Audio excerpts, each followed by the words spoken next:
Get him out of nizzle, ready to slide, you can slip.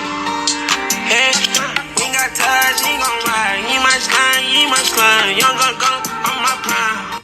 What is going on, guys, and welcome back to the Marlins Catch podcast here. I know we're under a little bit of a different website here, just trying to get used to the whole new thing here for the Marlins Catch, but today we have ourselves a new episode today. Draft night is tonight. Very, very excited for the draft tonight, ready to get things going.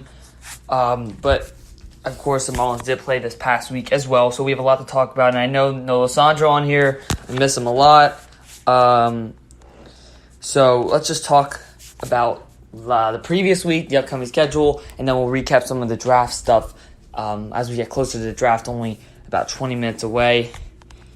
But yeah, so let's talk a little bit here about the past schedule for the Fish. So the player of the week, you guys know we always do this here on the podcast here every single week.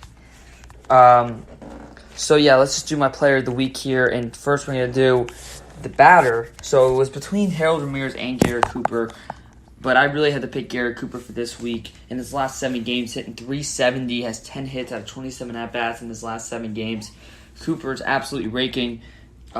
Just seeing a huge production from Garrett Cooper in right field, and he's fielding the ball well as well. I know Harold Ramirez is tearing it up as well, but Garrett Cooper is going to win my award for player of the week for this week. Just a huge day from him offensively throughout the week, getting multi-hit games left and right. Garrett Cooper's really been tearing it up for the Miami Marlins, helping this team get some wins on the boards. Now, really quickly, I'll get into the pitcher for the week, 'cause I know all you guys want to really hear about is the draft. So I'm going to go with Trevor Richards. He had 2 starts this week, one against San Diego, and the other one on Monday against the Nationals, which was the 1 game out of the 4-game set. And not against the Nationals, sorry guys. Against the Giants, as a matter of fact. Pitched really good that day, going 7 strong innings, only letting up 2 hits, 1 earned run, 1 walk, and 5 strikeouts. A huge day from Trevor Richards to go against the San Francisco Giants. And then the game from last night with the Big B story we'll talk about in a little bit. He went 5 strong innings, only letting up 1 hit, 2 walks, and 8 strikeouts. So he's only let up 3 hits in his last 2 starts. That is absolutely excellent from Trevor Richards. ERA down in the low 3s, in the high 3s, as a matter of fact. But he's pitching absolutely fantastic. I'm really, really impressed to see that from Trevor. So, yeah, really, really impressed to see that from Trevor Richards. I really just hope to see more of that from the Marlins and Trevor Richards himself. So they've been playing pretty decently from their last games there. So hopefully we definitely get to see more of that. But yeah, the Marlins have won 11-5 in their last games. They've been playing great baseball. They have been winning left and right. I'm really, really happy that they are.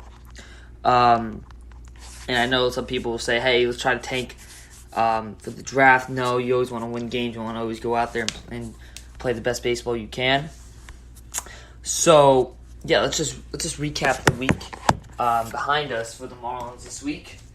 So, yeah, I'll just read off the games we played. So, we did play 1 game against the Nationals this Monday, so that counts as one of the games for the week. Tuesday, we beat the Nationals on Monday 3-2. Tuesday, we defeated the Giants 11-3. Wednesday, we defeated the Giants 4-2.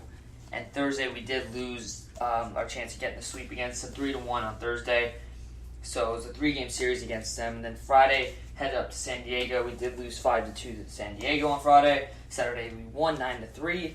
And Sunday, we won at the same score of 9-3. So the Marlins have been playing very well as of late, as you can see. Picking up wins, that's really been a key thing for us this season, is winning our games. And they're hitting much better. They're pitching much better. Seeing a really good offensive side of the Marlins through those past games there, and a lot of the fans are really happy as well. And hopefully we can get some seats at the ballpark there when they come back for the Atlanta series. And for everyone as well, I will be there at the Atlanta series there against the Marlins. Braves and Marlins down here in Miami. I will be there. so I will let you guys know where I'm sitting at. But that hopefully we can get things done in that series there, and I will be reading you guys right now the upcoming schedule for your Miami Marlins coming up this week. So tomorrow they take on Milwaukee. They're heading up to Milwaukee for a 3-game series. Take on Milwaukee at 7:40. Wednesday they take on Brewers at 7:40 as well, and then Thursday it's a 2:10 start for the Marlins and Brewers, and then Friday, Saturday, and Sunday they will be taking on the Atlanta Braves at 7:10 on Friday, Saturday at 4:10, and Sunday at 1:10 p.m. So those series there, hopefully we can take a win in one of those series, especially going against Christian Yelich of the Brewers in one of the series there, and then going against Acuna of the Braves. Going to be a little difficult there to get it going, but the Marlins have been playing great. I really just hope to see more of that from the Marlins, so hopefully we can get things going in that series there. But yeah, so yeah, let's talk about a little bit the draft now. I know we're speeding through this a little bit here. So let's talk about the draft. So the draft is going on in 20 minutes. A lot to talk about here. A lot of prospects that I'm interested in. I know I don't. So a lot of people are saying that I do not like J.J. Bleday, and that is definitely not true. I think J.J. Bleday is going to be a great hitter in this league. He hits homers. He had 27 homers in college, and don't get me wrong, I'm in love with his bat. I think his bat is legit. I'm really, really impressed with it. But the only thing that's taken me away from that is that I'm not too happy about getting another outfielder. Bleday, I do think would be a great pickup for us, but C.J. Abrams, I feel like would have been more of a comfortable pick for us right now. On MLB Network, they're showing the Arizona Diamondbacks draft room here, but I know a college bat is also something to look at because high school basketball can take a really kind of a while for them to get going, and then the college bat will kind of bring up a more easier approach for them. They don't have to stay that long in the minor leagues. But this has always been a big day for us. The Marlins are known for taking a lot of busts, unfortunately, in the past years of the draft. But hopefully we can get back on track with that, and draft a future star for us is really, really what we need, and it would really, really be great for us to take a big guy here as well. So we're going to discuss some of the past draft picks for the Marlins while we wait for the MLB draft to start. When the Marlins are picking, I will be turning up the volume here, and you guys can be hearing the commissioner. I know you guys are probably watching it on the TV, but we will be playing it, of course, out loud here, so we can I can get the reaction with you guys and give you my feel about it. One of the mock drafts right now has the Marlins taking Abrams at 4, and then Bleday going to 5. Most of them have the Marlins getting J.J. Bleday, and the teams with the most pool money, with the most available pool money, the Marlins are on there with $13 million, and they have 11 picks tonight.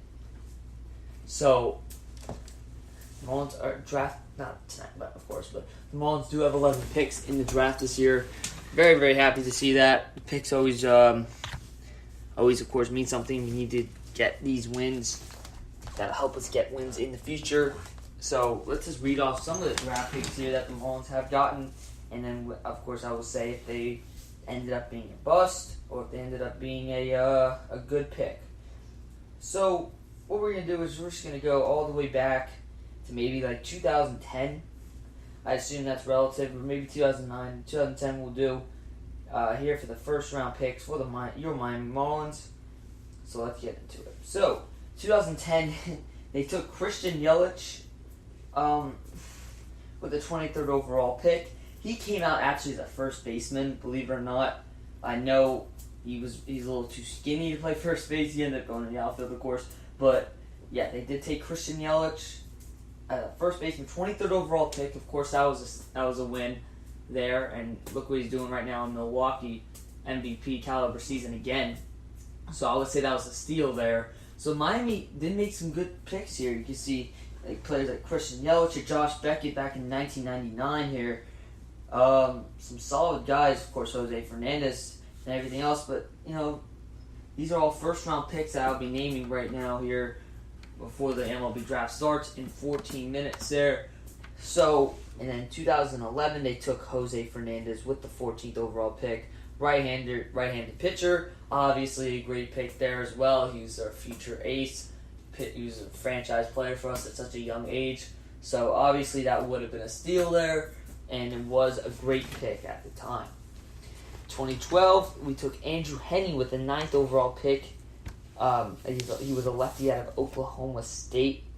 That pick there, it didn't, obviously we traded him, and he's on the Angels right now, but, when you look at his numbers here, he didn't work out too fantastic for the Angels.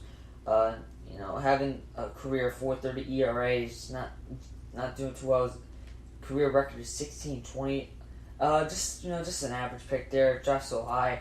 I guess you could say he's a little solid, but he's nothing too special there, so nothing crazy with that pick there in 2012. And then, of course, in 2013, the Marlins did take Colin Moran, who was shipped off to Pittsburgh, and they took him with the 6th overall pick, and he was a third baseman. So a lot of high picks here for the Miami Marlins here, and Colin Moran, I would have to say, was a pretty good pick. I should say, in 2018, had a 277 average, with about 40 walks and 58 RBIs, but I think it was a pretty decent pick. He's not going too crazy for him. I wouldn't say it was a terrible pick, but they did draft him relatively high.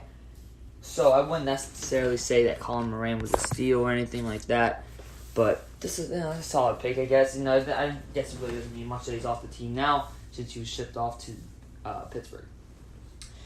2014, this one always kills me. Tyler Kolek, 2nd overall. As you can see, his injuries have really been a big part of him, and him not having success in the major leagues or even through the minor league system here. So definitely frustrating to see that from him. But it really just pains me. 2nd overall, we took Tyler Kolek. He is trying to make his way back to the major leagues. But the guys we could have had in that draft, we could have had Aaron Nola with the 7th overall pick. And when the Astros really, they kind of feel the same way as us. They took Brady Aiken, and he's not really doing much now, is he? So we could have had Carlos Rodon. You could have had Kyle Schwarber, Aaron Nola, who went 7th overall, Kyle Freeland. You could have had Michael Conforto, Trey Turner. You could have had Sean Newcomb, Tuki Toussaint. All these guys could have had, especially Aaron Nola going 7th overall. Luke Weaver, Jake Flattery, Michael Kopech, who's one of the best prospects in baseball right now. Justice Sheffield. Could have had all those guys. Tyler Kolek's injuries never really worked out for him. It's just really unfortunate. Him being 24 years old. He's still got 24, I believe, or 23. I think he's 23 years old. He still does have a nice future behind him if he could get things going and get back to where he was at being such a young age, being drafted, I think, at 18 years old. So, Tyler Kolek can potentially be back on the roster for us if he can just get healthy. But yeah, it's it's unfortunate, but that is one of the picks in 2014. That one really stings me, so that's why I had to take a little more time with that. 2015, they took Josh Naylor, first baseman, pick number 12, and we actually just played against Josh Naylor. He's on San Diego. They just called him up. He's going to play first base for them, and batting .207 currently on the year. I'm going to say I do not know what was the progress on that pick. We cannot answer if it was a steal or not. But Josh Naylor, I did think he was pretty highly regarded. I don't know why we gave him up, but only batting .207, just got called up. He only has 29 at-bats, only played 8 games, so you can't really judge him right now. He's still got a lot of work to do, but I think Josh Naylor could turn out to be a pretty solid player for the San Diego Padres, and much as it pains me to say that. 2016, they took Braxton Garrett, 7th overall pick, left-handed pitcher. Now that's all remains to be seen. I know he is playing pretty well for them down in the minor leagues for the Marlins here. He's currently still in the Marlins, believe it or not, playing single A right now, having a .290 ERA